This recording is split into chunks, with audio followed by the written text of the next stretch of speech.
Hello. Our story begins in the atmosphere of Geonosis. Dooku's solar sailor started to cruise into its hyperspace activation, and Dooku himself had a momentary flash. He was sitting peacefully. His duel hadn't gone the way he wanted it to go, per se, but he was still optimistic about his own performance. Though as he was sitting in silence, his life flashed before his eyes. He visualized himself in a position similar to that of Yaddle, but instead of being the executioner himself, it was Skywalker. He used the Force to pull the lever inside the vessel, grinding the hyperspace gear to a halt. The droid turned over towards him, and he told the droid that they had to do something important. Because Anakin was wounded, Dooku escaped, and the clones were securing the perimeter. The Jedi had rushed Anakin to a clone medic who quickly applied Bacta to Anakin's wound. There wasn't a second thought about the forearm that had been cut off. The reason for this was they couldn't reattach the arm. Too many nerves and cells had been killed off by the lightsaber. Sure, it cauterized the wound, but it didn't mean that they could simply reattach the arm. Plus, they were more focused on other things, one being the medical attention Skywalker and Kenobi needed, two, being Yoda's focus on the fact that the war would begin now with Dooku's escape, and three being the simple obliviousness to the arm being thrown somewhere across the room. When Dooku returned, everyone was gone, and he contacted one of his allies from Kamino, requesting her to meet him at a former Kaminoan outpost at Boravio. She agreed to do so, and instead of going directly to Coruscant as his master had requested of him, Dooku and his solar sailor went straight to the operational base. He arrived with a tactical droid and a separatist frigate. Obviously, he was inside the solar sailor when he arrived, but he met with lead Kaminoan scientist Nala Se at the facility. It was still able to be functional. The only issue is, it was abandoned by the Kaminoans, so it would probably take a year or so to get the facility back up and running. Nala Se initially believed Dooku wanted the facility to house another clone army, but when he revealed that this operation was more personal, she became less concerned with that reality. He also informed her that the tactical droid present was under her control and she would have all the necessary funding needed to make sure this facility operated the way she needed it to. Nala Se then asked a very important question. What exactly was she and her team cloning for him? And Dooku realized he hadn't actually thought this out, which was fine for the chief medical scientist. She told Dooku that she had plenty of individuals come to her with various requests that didn't seem feasible in titling form. She gestured forward and asked that he explain what he was thinking to her, and she would try and make sure she replicated everything he asked for. Dooku didn't tell her about the vision. That wouldn't do her any justice, as it also wouldn't make any sense to her either. Instead, he told her that he wanted Force-sensitive clones. Nala Se was familiar with the Force in concept, but not the microbiology behind it. Dooku gave her a quick crash course, even jabbing a vial into his skin and providing an example for her to go off of. So that led them back to the point. What exactly was she creating? Behind them was a droid carrying a box, one that held Anakin's lost limb. He explained to her that inside that box was a limb of the highest concentration of midichlorians in a being known to the galaxy. She was going to use that arm to create clones of Anakin. Now, what were the requirements? Simply put, Dooku didn't even know. He wanted to create clones that could either kill Anakin and Palpatine, or he wanted to use those clones so he could ensure his own longevity. The thing is, Dooku wasn't sold on the death of Palpatine yet, but Skywalker was a necessary death. She looked to him and asked if he wanted clones bred to be the same age as the individual. He nodded. They should be 19 or 20 and have normal aging afterwards. None of the accelerated stuff from the main batch of clones from Kamino. She noted everything down in her tablet, and asked for a couple more specifics, like time frame, and he told her that it was immediately necessary. She didn't know how possible that was, but she would do her best. If Dooku was funding resources for her, then surely it wouldn't be too challenging. The working conditions of Boravio were of concern to her, but she would make it work for the time being until everything was fixed. The microbiology of cloning was an intricate process. The Kaminoans had mastered it in varying degrees, but simply producing a clone of the Force, one that could function on their own, was impossibly difficult to fathom, even for Nala Se. She would need to fully understand the midichlorian cells themselves before trying to use them in the clone of another, but she was a brilliant scientist for a reason. Nala Se got to work immediately, funneling over a team to the outpost without informing Prime Minister Lama Su. She was under the belief that as little individuals should know about this as possible, which was the truth. Being that she was chief scientist, she was able to direct everyone she trusted the most to this facility and get them started on the tests. Thanks to the droids Dooku provided, Borovio's facility was fully functional by the end of the week. She had unlimited resources at her disposal, and while she and Dooku had to be elsewhere in the galaxy for different tasks, the cloning project was able to get underway. It was challenging, for Nala Se, she was balancing two lives at the same time, the galactic one and the home one, but she was fine with it. The financial benefits were numerous, and Dooku was a trusted ally of hers. The first week of this new project was one where Nala Se studied data reports sent to her from Borovio. Her entire week was spent with Republic officers inside the Senate, meeting Jedi generals, specifically Shakti, and numerous other individuals and meetings. Due to her being the brilliance behind the clone army, she was wanted everywhere so she could explain everything, and she was forced to oblige, despite her mind taking her elsewhere. Dooku inversely went to Coruscant to keep up the ruse with his dear old master, and he would inform Sidious of the success surrounding Geonosis and the beginning of their various other plans. General Grievous's malevolence would be ready soon. On top of that, the Republic would have to dig their heels in. Toydaria was being targeted by Ventress, General Losum was heading to Christophsis with Admiral Trench, Captain Mar-Tuk was heading to Ryloth, and of course the eventual capture of Jabba the Hutt's son. Everything was going according to plan. Not to mention, the Death Star plans crafted up by Poggle the Lesser and his scientists were distributed to the Sith Lord. Sidious had absolutely no reason to distrust his student, especially because he was fully invested in the war effort. Dooku, himself, had his own inner conflict. While his desire to do good was misled, he was still a vastly different man than the one who joined the Sith a decade before. The plague of the Sith was transforming dreams into nightmares. Dooku dreamt of a society that was free from corporate oligarchs and the Jedi insurgents. Sidious promised this to him, and while his dream would be completed, it would not be fulfilled in the way Dooku wanted it done. Palpatine planned an empire, not a free system. Dooku obviously didn't know that, but much of his inner conflict was whether or not he wanted to trust the Flash he had. That miniature vision was one that set all of this into action. Without it, he wouldn't have had a doubt in his mind. This wasn't to say that Dooku suddenly would become any less evil. His place, as a Sith apprentice, was consistently tested, and in order to be in control over his own destiny, he had to do atrocious things to ensure Sidious never saw him as a failure or untrustworthy. This again led to the question, rotting inside of his mind. Would Sidious openly betray him? Well, something Dooku never considered in his 10 years of being a Sith was how quickly Sidious had moved on from Maul. The Dark Lord, as Dooku remembered, spoke briefly about losing his student before Yaddle arrived. Sidious, himself, knew that to manufacture allies, he needed to maintain a shortness of description. He couldn't say too much because saying less meant that they had to trust his word. The brilliance of Sidious was how he would promise a lot, accomplish very little, and earn trust through blatant manipulation. He promised Dooku a new era without the Jedi, and what he had done was start a war that assisted Dooku's trust in such a promise. However, it was in the end result that Sidious would accomplish his own goals, and by that point it'd be too late for those who trusted him to do anything. Like Plagueis, they spent years getting Palpatine into the role of Chancellor, and the night after he secured the vote, he got his master drunk and killed him in his sleep. Palpatine knew how to reward patience, and it was through this manipulation that fools like Dooku were sucked in. At Castle Sereno, Dooku pondered if he was just imagining things.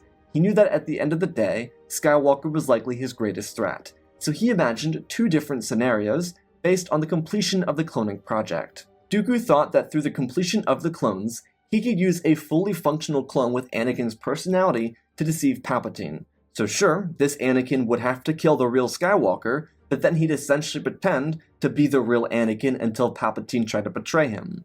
In such a circumstance, if Palpatine turned Skywalker against Dooku, then the clone who had vowed loyalty to him would betray Palpatine. It was an Uno reverse. However, Dooku knew that it would be very difficult to replicate Anakin's unpredictable personality.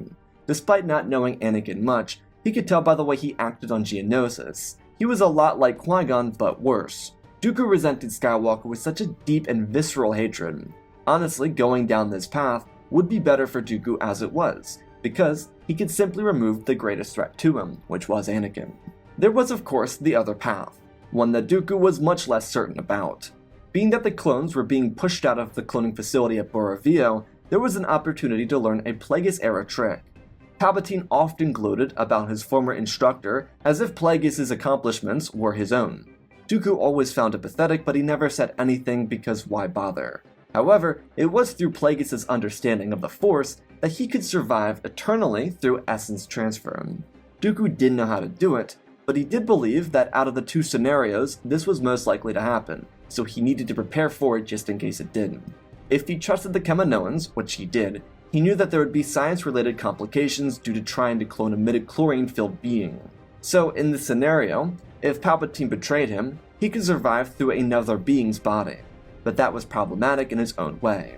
There were so many other variables to consider, and Dooku wasn't sure how he could possibly change into Skywalker. Because say for example, the dark side reacted negatively to the clone, then he would turn into a shrunken vegetable. Or in the case it went wrong, he could end up killing himself in the process of transferring. Or the clone could take over his own soul, and he'd get lost somewhere in the universe, drifting around with nowhere to go. Going this route would only prove to be more terrifying than simply allowing a clone to kill Skywalker.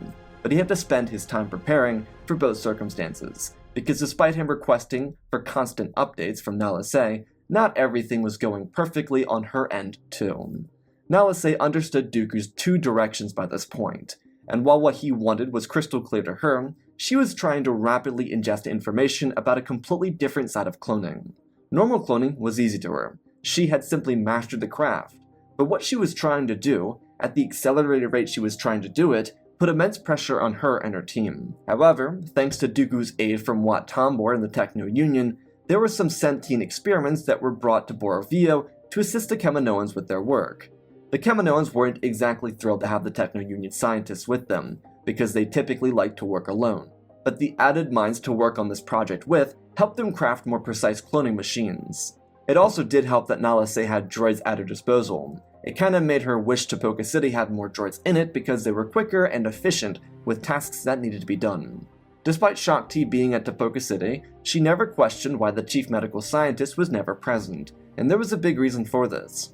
Because Dooku asked Nala Se to start working on the project just after Geonosis, Shaak Ti, the Jedi General assigned to Kamino, had no reason to assume that Nala Se's movements were abnormal. To Lama Su, yeah, they were quite odd, but Shaak Ti had only known Nala Se to be constantly in movement and never sit still. So when it came to her wondering if Nala Se was being normal or abnormal, she never questioned a thing. As the Clone War went on, Dooku's initial plan started to fall out of favorability with him. This was because, as the cloning went on, Nala Se couldn't really create functioning clones on their own. They were kinda like droids, where they didn't have their own minds. There was something in the body, but it couldn't come out, and while they could control it, similar to the inhibitor chips for the clone army, Nala Se didn't know how effective these chips would be on extremely force-sensitive clones. These Anakin Skywalker clones looked exactly like him, they sounded like him, and everything else. But there was again another complication, which is a big reason why there were so many issues for the Kaminoans when it came to properly making Dooku's plans work. There were so many variables that went into creating clones as it was. For force-sensitive clones, these variables exponentially multiplied, so they couldn't just simply make a mistake. Everything was heavily calculated. Now luckily for Nala Se's team, all of Borovio was focused on this project. There were dozens of rooms with 10 to 20 Anakin clones that were being experimented on in various ways. Nala Se had always run a tight ship, but her work here on Borovio was the best in her life. She had teams coordinating through simple cell research being done differently in minuscule ways interacting between corridors. She had suggested to Dooku that she make a swarm of Anakin clones, to which Dooku didn't totally shoot down, but he also didn't agree with. As for ensuring these beings had any semblance of training, Dooku was able to give over Sith holocrons holding lightsaber forms, combat, and force powers that the cloners could program into the minds of the clones. The issue being, these weren't fully organic clones. Anakin's midichlorians were simply too vast to just use on a singular being, because it was too much power for any one individual. The only reason Anakin could harbor these midichlorians was because he was created by them. If he wasn't, it would be very challenging to live for him. But for individuals like Talzin, Yoda, or Palpatine, they were similar in fashion as well, but Anakin's cells just eclipsed each of theirs. Dooku had been, in the meantime, going through relics that belonged to Plagueis. Sidious wasn't fully aware of this. The only thing he was aware of was the one time Dooku requested a chance to skim through one of Plagueis' documents. The reason Sidious permitted it was because it simply would maintain the status quo. He didn't want to give Dooku any reason to see him as an untrustworthy ally, especially as the war started to come to a close, and because Dooku kind of held all the power in this relationship. The droid army was bigger than the clone army. Everything was so close to being in Palpatine's hands that allowing Dooku a chance to read through some old Sith documents wouldn't make much of a difference. The issue is, it made a huge difference. Dooku, as the war went on, started to feel the repercussions of using the dark side. It was something Yoda had warned him about for decades, and he just never listened. When Dooku adopted the dark side as a main form of usage of the Force, he relinquished what his body was used to. He spent 70 years as a Jedi, fully embraced by the light, with hiccups of darkness throughout his journey. But at 70, the day he killed Yaddle, he changed all of that. Because Dooku was in the light, he was 70 years old with very little gray hair. All of a sudden, he realized that he was aging rapidly due to his loyalty to the Sith. It was a curse, one that took away his youthfulness. It wasn't just in his physical appearance, but in his mental health and energy. Dooku was a vibrant person before joining Sidious, and now, he would sleep often, he would move infrequently, and he never had much energy. As it turns out, hating everything all the time wears you down. Dooku was showing how much of his life had been wasted by spending 10 years hating something that continued to move on from him. The Jedi simply forgot he existed until the war, so for 10 years, he resented them. He ranted about them with himself. He yelled about how unfair they had treated him, and what did he lose? Everything. The Jedi didn't change, he did, and it was his burden to bear, not theirs. Dooku, upon studying Plagueis' documents, realized something. The former Dark Lord of the Sith couldn't essence transfer, not because he didn't know how to, but because in his usage of the dark side, he would prohibit himself immensely. The dark side of the Force was a plague. It only took, and it never gave. Its motto was short-term results, long-term pain. It's why the Sith always punished themselves so that they could continue to achieve continuous short-term results. Dooku realized what Plagueis did before his death.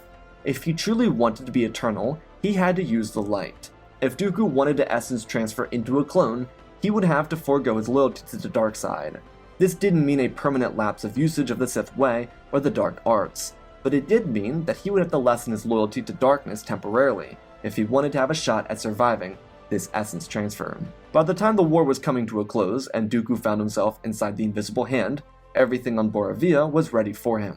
His plans were a true success at this point, but of course not everything can be perfect. His Boravia operation, while costing him personally an exponential amount of credits, was his contingency, his backup plan. Sidious had dozens. It was only right of Dooku to have his own, and he thanked the Force that he didn't. Because if it weren't for a miniature vision outside of Geonosis, he would have been killed by Skywalker here. He sat on his knees, two lightsabers around his neck, and off to his right, Sidious was smiling, telling his future people to kill him now. Dooku felt betrayed, and the last thing he saw with his own eyes was the heinous smile of the evil man who had corrupted him and now Anakin. Dooku then woke up inside of a bacta tank and was quickly pulled out, coughing up liquid as he was. His eyes scanned the entire room and looked down at the people. Everything was different. It felt different. His skin was soft and young. His vision was much clearer and his body felt lighter. He was pulled down as Nala Se rushed over. She had been told by Dooku before Coruscant that he might end up inside one of these tanks by the end of the siege. He was right. Nala Se examined his body upon him being pulled out. Dooku drifted between light and dark, but it was because of his chief medical scientist that he was able to focus on the light and fill his body with it, rather than be engulfed with the darkness again, the one that presided over his former body. Nala Se said to him that the dark cells were eating up everything else, and if he didn't reject it, then he would turn into a hut, essentially, mush. Dooku obviously didn't want to lose out on his chance to restart, so he closed his eyes and focused on the light. He rejected every ounce of darkness that resided within him for so long. If he hadn't spent the past 3 years working on this light, it would have been impossible for him to survive this regularly. But he was slowly crawling out of this dark abyss. He was helped off the ground, and for a short moment, it felt like walking for the first time, and then all of his conscious memory returned. He was right where he needed to be. He had a Jedi's lightsaber brought to this facility, and he ignited it, and swung it around. A huge grin formed on his face. He felt like he was 20 years old again. He had life. He used his blade and swung forward, spinning around and thrusting up. He was right where he needed to be. This was everything to him. Aside from the fact that he was just murdered by that dork Skywalker, he was so thrilled. He felt youth once more. And then once the joy of everything he had received filled him, he turned to Nala Se and told her that it was time for the galaxy to face his wrath. Dooku would take this new body and his tactical droid from Borovia to Mustafar. He also told Nala Se that her final round of funding would make its way to the platforms and be dropped off to her. When he arrived outside of Mustafar, he went down to the surface alone. He was simply activating the reserve forces. See, Dooku had everything planned out for his own contingency, and now that Palpatine had betrayed him, every act of loyalty could be made right. If Sidious thought he would get away with this, then he was wrong. He would pay dearly. The reserve fleet would arrive to Mustafar in the coming hours, and they'd prepare to go straight for Coruscant. The brilliance of this strategy was that, in accordance to Palpatine's own plan for the war, he would simply walk straight into the capital. The Battle of Coruscant, the one he died at, was the definitive turning point in the war. Palpatine and Dooku both knew that the Separatist movement would crumble under the weight of that loss. But there was something else.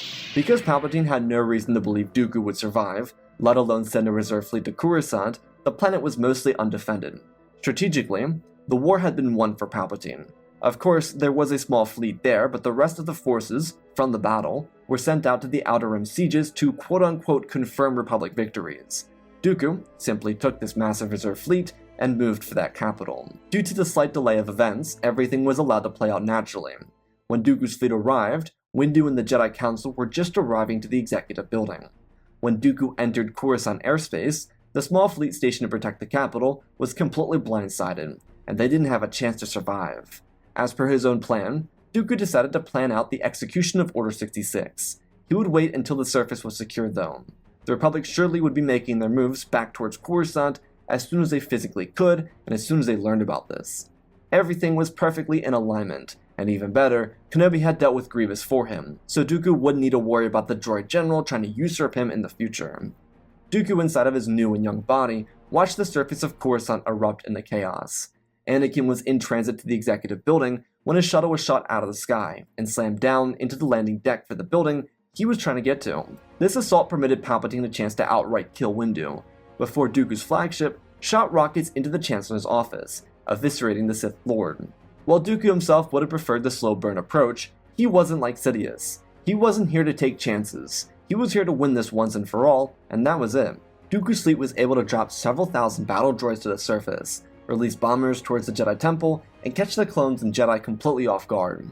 No one was prepared for this, and Dooku made his own personal landing at the executive building, where he would walk past the rubble of the landing zone and walk with his magnet guards into the communication room. As he turned on the hologram, he sent out a distress signal from Coruscant, and ordered every single clone and Jedi to distribute Order 66. There was a sick irony in this though.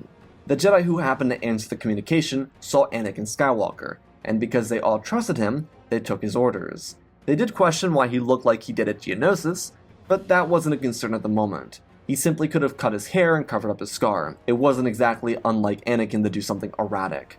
But the sickening thing that came from this is the Jedi who took this order would order their very own men to kill them. While Rex and Ahsoka would never receive the order, they would get killed in the Separatist fleet defending Coruscant. The Venator arrived out of hyperspace and they simply had no clue there were enemies here. They were never informed. They were obliterated, which for Dooku meant that Ahsoka and Maul were no longer of a concern to him. Not that they were in his mind to begin with. As he was relishing in his temporary victory, Dooku prepared to make his return to his flagship, so that he could watch the rest of the battle unfold before his eyes. As he and the Magna Guards prepared to leave, they were stopped by the surviving Anakin Skywalker, who had climbed out of the rubble and was going to see if the Chancellor was okay. What he saw completely confused him. Anakin stopped and looked directly at himself, except he had arms, he didn't have a scar. And as he was examining this creature, this imposter, their lightsaber ignited. Dooku yelled out, telling Skywalker to die, join the Jedi in their extinction. Anakin's eyes shot open as he stumbled backwards and blocked the blue lightsaber. Oddly, the blade didn't belong to him. It belonged to Master Halsey Padawan Nox from the Temple of Edith. Anakin backed away. He didn't know it now, but his face was bleeding from the rubble that dropped on him. He parried strikes from Dooku. This younger Anakin was far more skilled than he was at that age. Dooku was taking advantage of 83 years of training inside the body of a 20-year-old. It was just like being Yoda. All of his skill was combined and his ability to wield the blade was unmatched. Dooku did have one issue though. His blade, for the first time since he was a Padawan, wasn't curved. For him, it only presented an issue of the ability to strike faster, but he was already quick enough as it was. Skywalker started to delve into the dark side to defend himself, throwing his weapon at Dooku's face, but he dodged it, striking Anakin's knee, just like he had Obi-Wan on Geonosis. Skywalker slipped backwards as the Magna Guard spun around the two of them. Only one person could do this. Anakin realized while looking at himself that he was fighting the essence of Dooku. He called Dooku by name, and as the word left his mouth, he was cut upwards, across his jaw to the temple of his head. He fell back and wailed in pain. Dooku nodded his head, telling Skywalker that he never should have trusted Palpatine. He kicked Anakin in the ribs, tossing him across the platform. Anakin looked back, as Dooku told him that he should have never trusted the Sith. As Dooku's lightsaber raised above his head, Anakin used all of his remaining power to lift Dooku off the ground with a force choke. Skywalker looked at Dooku's eyes, telling him that he should have stayed dead. As Dooku was lifted off of his feet, the Magna Guards jabbed Anakin from all sides, and he fell onto his face, crying out in agony. Dooku dropped, his boots tapping the ground as he guided his lightsaber once more. He told Skywalker that his journey into darkness started with an execution, but his own return to the light would itself start, too, with an execution. Anakin tried to squirm out of it, but the electricity was coursing through his body. He raised his one remaining organic arm to try and force choke Dooku again, but it was cut off and flung across the rubble, before Dooku's blade was driven down right into Anakin's spine, and it was over. Dooku told the guards to take the arm to Borovio, where he would ensure the lasting legacy of himself. As the Republic tried to funnel back to Coruscant, it would get trapped.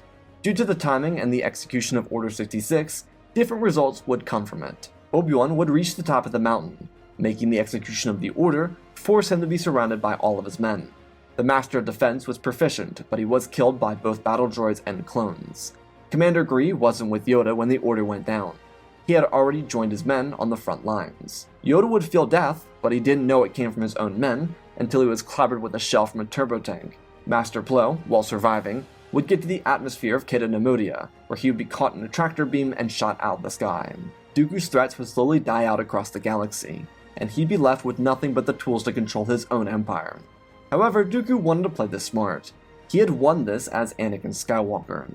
He could play the whole game where he pretended to be enlightened Anakin, but instead, he sent Nala Se to Raxus, where she could describe to the government what had happened, and how he had returned and survived. Dooku's ability to survive came from the light side of the Force, but the rise of what he wanted to establish would come through grueling effort. The Separatist government would become the ruling force in the galaxy, but it did not happen overnight.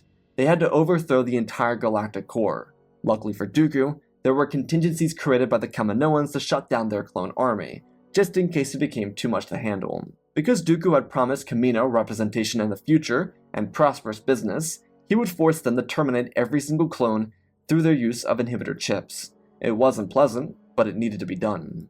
The rise of Dooku's empire would come, and it would be through this rise that he realized that he had only mirrored the Republic. The Confederacy was nothing short of a copycat republic, and he had to work arduously to remove the individuals that would make the Confederacy the same thing as the Republic. Because the CIS was run by the Techno-Union, Federation, Commerce Guild, and banking clans, it was just as much a part of the problem as the Republic was. Luckily for Dooku, with his new body and constant medical supervision, he was able to rewire the framing of the rising government. Truthfully, it was a lot easier than he initially thought it would be. Sidious, then Grievous, had sent the Separatist Council to Mustafar, and he would send some commando droids to go there and execute all of them, so it made his job a lot easier. The funny thing about Dooku getting a new body is the fact that he was able to, once again, be the generational duelist he was, but there was also no one to challenge him either. And while he hated the Jedi, he was above slaughtering the survivors of the Purge, which in this scenario was a little less than 30 survivors. The Sith were gone, and the only threat in the galaxy to his power was Crimson Dawn, but they realistically were just stepping stones to true intergalactic domination. Without a true threat, Dooku would coast for the next several decades. As people started to get replaced in his new government, he would continue to remain. His empire, like himself, would be eternal. But even though he was the head of state of the government he reformed for the galaxy, he didn't do much. He got to live out 10 retirements and then some, because he had lifetimes to enjoy. Dooku would never have a family because they would never truly be his. But because Dooku wasn't a Sith nor a Jedi, the Force did not create any more chosen ones to stop him. There were powerful individuals across time, like Ezra, Shin, and children of surviving Jedi, but they never saw issue with Dooku's government. Because his life was eternal, he spent every lifetime weeding out inconsistencies and growing corruption to ensure that corrupt states like the Republic could never harm the galaxy again. And that, my friends, is our story. Again, special thanks to the patrons: General Wells, Darth Maelstrom, Ozpin, Darth Vitiate, Seju Jagger, Brood 36, Hunter Belden, Rosebird, Angel Dust, Alexander Reese, The Beginning and End, Jango Fett Clone, Nick 5098, Ben Ingram, The Big Red Pure Mark, Diamond Constant, Darth Nemesis, Lord Tib, CC2024, Gallivan Gaming, Tristan, Mandalore, Sir William 1767, Darth Revan, Granite Debane, Laliant, Sky Guy, Penguin, Colin Rooney, Shark Midori, RJ38, Nick, Michael Erlinger, The Last Jedi, Apollo, Wee670, Anakin Stank Runner, CT7567, Toaster Oven, Oz of Oz, Darth Nox, The Eternal Padawan, Joshua Tem, Johnny DeGuin, Sense Skeleton, Jedi Sloth, Mr. E Gamer, Lord Cali, Youngling Slayer 66, Mammoth Studios, Anakin003, Lord Draken, 46 Star Wars, Erebus, Rex the Wolf, Man with 3 First Names, Darkseid46, Baron Joshua, and Lord Deadwing. For supporting the channel, smash that like button. Giveaway details are down below. 140k Lego giveaway. Let's talk about this story. So I wanted the theme of this to be more neutral. I think Palpatine's biggest issue with essence transferring is that the dark side doesn't allow it. I think that makes sense. I think that the dark side's like a plague, like a poison, and so if you're putting that plague or poison into a fresh body, it would deteriorate. And so with Dooku, he realizes that the only way to survive this is by using the light side of the Force, and in a way he becomes more Jedi-like than he ever was before. I truthfully don't think Dooku in this scenario would change much. I think everything would be pretty much the same up until the end, where Dooku's like, oh, he actually did betray me. Because I think Dooku truthfully believed that Palpatine wanted a better galaxy. As for the duel, we're talking Anakin Skywalker versus Anakin with Dooku's generational talent in dueling. I think Anakin, like Palpatine, has more Force powers, which is why he Force chokes him, but I think a Dooku that's Anakin's age wins that duel 10 out of 10 times. So I hope you all enjoyed. I love you all, spread the love, and always remember, my friends, may the Force be with you.